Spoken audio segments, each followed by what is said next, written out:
tulivu, amani na mshikamano mkubwa. Niwashukuru pia kwa mashirikiano makubwa ambayo mlitupatia vyombo vya ulinzi na usalama kwa kuhakikisha kwamba mmefuata taratibu, sheria na maelekezo yote ambayo yalitolewa, na hivyo kufanya mkoa wetu kwenda katika uchaguzi katika hali ya utulivu na amani. Niendelee kuwaomba wananchi na kuwasisitiza sana kwamba swala la amani, swala la utulivu ni swala endelevu. Tuendelee kushikamana, tuendelee kujali amani na usalama wetu na mali zetu kwa kuhimizana kutenda yale yote ambayo ni mema na hayapelekei uvunjifu wa amani.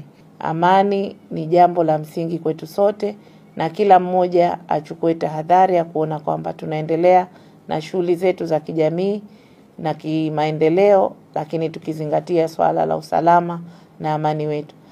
Vyombo vya ulinzi na usalama, kamati zetu za usalama mkoa na wilaya zitaendelea kusimamia swala la utulivu, amani katika maeneo yetu yote.